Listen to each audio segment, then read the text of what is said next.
Hey, this is X-Cult Baby, and before I get into the topic of this video, I just want to warn you right now, it is controversial. Might be the most controversial thing I've put out so far. So today, I would like to talk to you about race, cultural appropriation, and Rachel Dolezal.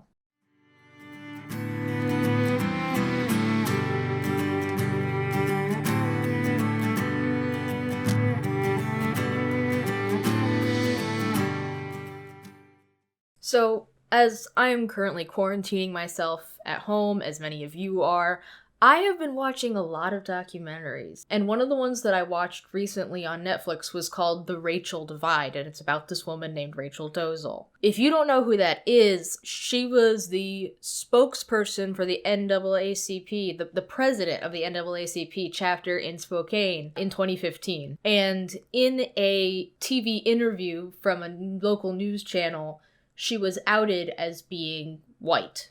Like, neither of her parents are African American or of African American descent, and she was sort of parading herself around as if she was. She basically identifies as a black person. And at the time that this was brought to light, I and many other voices in the black community were totally outraged. Now, I tend to look at her situation with a slightly different perspective, believe it or not. Almost every argument that I have heard leveled against Rachel Dolezal sound uncannily similar to the ones that I hear all the time about trans people. And as a trans person, that matters to me. Things like, you didn't grow up with the struggles of being a woman. You have to earn that. You can't just be a man all your life and then suddenly be like, I'm a woman now. No, you have to earn that. Or, you were born with those genitals, so that's what you are, period.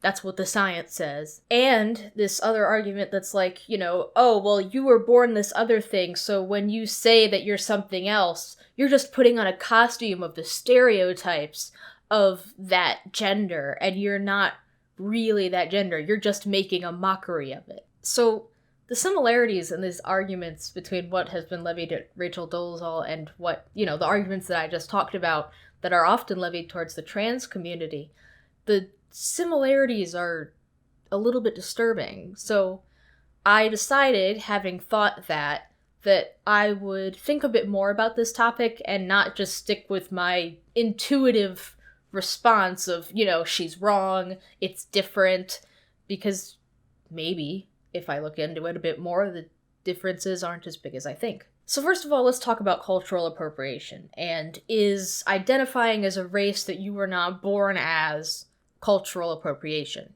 To start with, I don't really think that cultural appropriation is as big of a problem as people seem to think that it is. Don't get me wrong, I think that wearing blackface or wearing XYZ group of people as a costume for Halloween, that is a cultural appropriation. You're taking the stereotypes of a group of people and saying, this is it, I'm that group of people because I am wearing this, and I talk like that, and I eat that. Those are all based on stereotypes, and it is harmful. It's definitely, I would call that, for sure, cultural appropriation. But when it comes to things like just wanting to wear certain clothes or wear your hair in a certain way, not because you're trying to put on a costume of another group of people, but just because that's what you like.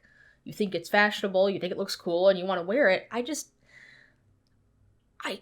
I don't see how I can realistically fault someone for that or police someone on that. Don't get me wrong, I'm not ignorant to the issues with this. There's a whole history of problems in America specifically with, for example, black women wearing their hair in specific ways and being harassed for it, and then white women taking those same hairstyles and being able to wear it, and suddenly it's cool and trendy instead of, ghetto. Despite that, I don't think that it is acceptable to police what people wear and how they wear their hair and things like that based on that problem. There's a huge difference between a white person getting dreadlocks and saying, I like my hair this way, doesn't it look cool? I think it looks cool, as opposed to that person saying, ooh, I look so ghetto, I look so hood with my dreadlocks. There's a huge difference, because one is specifically trying to sort of mimic a style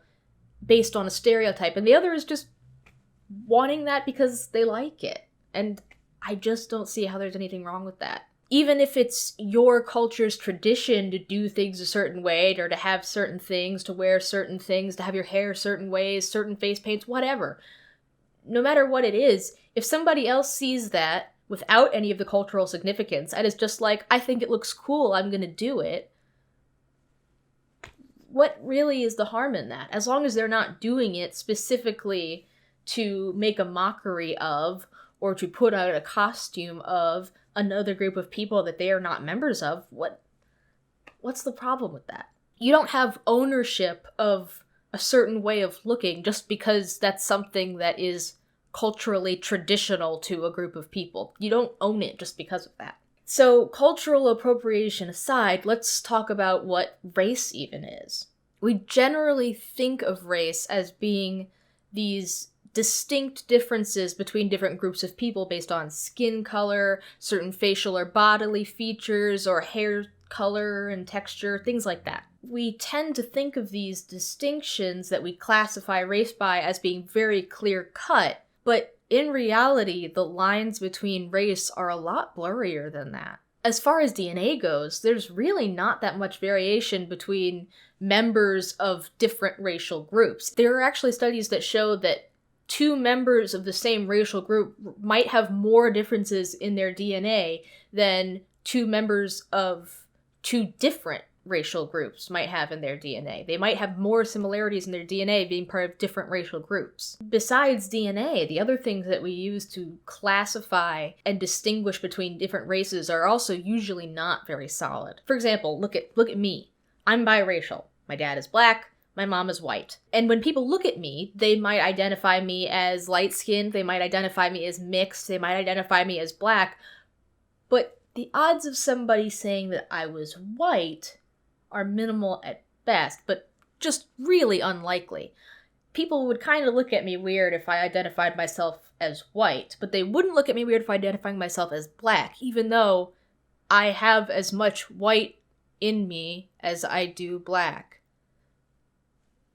And let's take this even further. My partner is a white guy. If we had a biological child together, our child would be even more light-skinned than me, but would still be a quarter black. Would they be able to identify as black? Would they be able to identify as white?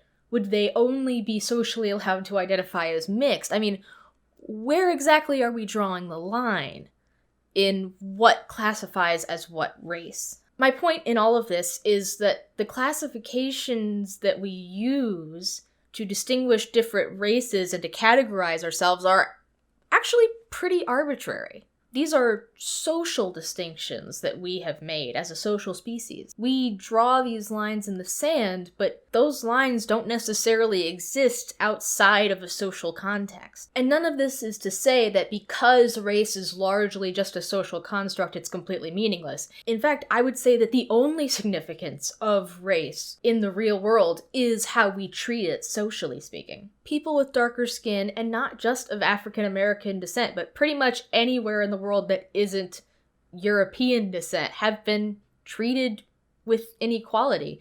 Not just in America, but in lots of places around the world. And people with dark skin, typically of African American descent, but can include others, because of this oppression, they've formed these really tight-knit and sometimes detrimentally insular communities as a result. They have every right to have pride in the way that they look and the color of their skin, and pride in what their ancestors have accomplished and what they are continuing to accomplish today in their fight for equality. But to some degree, this also creates a problem when you get to the point where blackness is being equated with struggle, with oppression. What are you outside of that? And I know this firsthand because I have been treated by members of the black community as if I am not black enough because of my privilege of not only having lighter skin, but of having not grown up in poverty, not been exposed to violence, gangs, or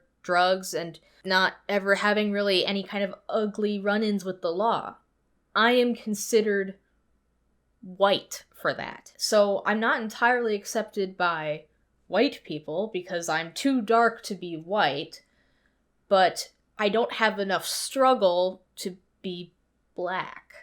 And this gatekeeping of blackness is a problem. It is a problem. It is a problem when you take all these bad things that have happened to you and you make that almost the only thing you're about. And I'm not saying, oh, all black people just need to forget about slavery, blah, blah, blah. That is not my position at all. The problems that were created by slavery have still created problems today. America is structured around the white man. Like, that's just how it is.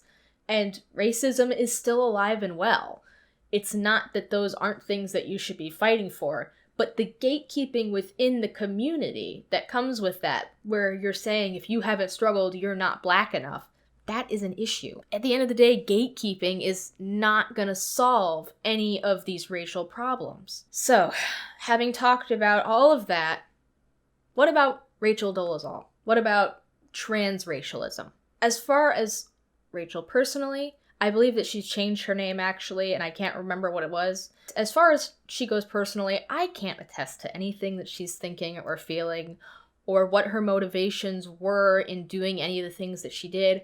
I cannot speak to how many false things that she has said, and I cannot testify to whether or not those things were knowing deceptions on her part, or whether or not she believed her lies, or whether or not she was just plain mistaken. I cannot testify to any of that. What I can testify to is that we know that race is much more of a social construct than it is a physical one. In very much the same way that we have discovered that gender is much more a social construct than a physical one. There are physical aspects to gender as far as biology goes. What we understand today is very different from what we used to understand about gender. That has evolved scientifically in our understanding. We understand that there are differences in gender in the brain. We understand that there are differences in hormones. We understand that there are differences in genitals, and those can all come in various combinations. And the way that we treat gender socially matters more, I think, to what the true nature of gender is, because even if there was absolutely no physical difference between genders, the way that we treat them is definitely different. So I think that the way that gender works as a social construct is more important than anything physical. And I think that the same applies to race, because all of the effects of race truly are social ones, not physical ones. So our social view of race matters more. If the way that someone sees, views, feels about a race that is not the one they were assigned at birth, if they have more of a connection and identity to that race, who am I or anybody else really to tell them that they're wrong or that they can't do that? As long as they are not putting it on as a costume or trivializing or making a mockery of it, I don't see how, if you feel a stronger identity with a different social construct than the one that is assigned to you, what's wrong with that? Anyways, that's just my 2 cents on the topic. I'm sure that the comment section will be very interesting on this video. You know, you can totally disagree with me, and I would love to hear your thoughts, honestly. I want there to be more discourse on this subject. I don't want the comment section to just be like, yeah, I agree, or just, no, I don't agree, without any further, expanding on those ideas. I would love to talk more about this subject. So yeah, please leave some comments down below, share the video, and, try to get more people to weigh in on this, to think about it. Anyways, that's all from me. I am Xcult Baby, reminding you to go free yourself. Thanks so much for watching, viewers.